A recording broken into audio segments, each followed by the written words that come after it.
Drawn between Cigna and Bon Secours. They have until April 1st to sign a new contract. Coverage for upwards of 30,000 patients is on the line, but Bon Secours says negotiations with Cigna are at a standstill.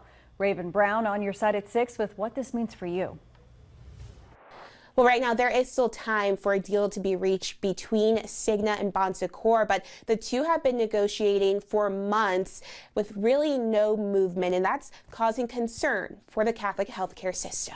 30,000 Cigna customers could be considered out of network if a new contract between Cigna and Bon Secours isn't signed by March 31st. Both parties have been negotiating for months. They're normal for there to be friction and negotiations between health plans and health systems when it comes to negotiating contracts. Bon Secours says Cigna has not provided a rate increase to the healthcare group in more than 6 years, and they are working under payment agreements that don't reflect today's healthcare environment. Doug Gray, the executive director of Virginia Association of Health Plans, says customers should not panic right now. These organizations need each other.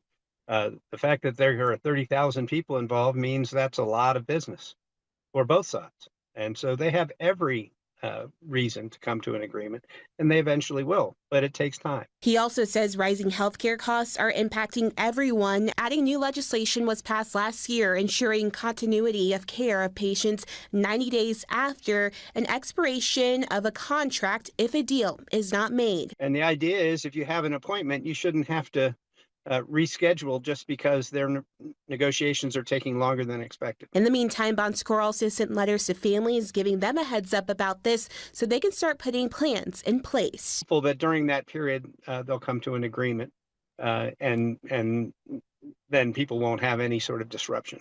And the issue will not impact Cigna patients who use Southside Medical Center in Petersburg and Southern Virginia Medical Center in Emporia. I also reached out to Cigna for comment on these negotiations. I'm still waiting to hear back. In Richmond, Raven Brown, 12 on your side. Thanks, Raven.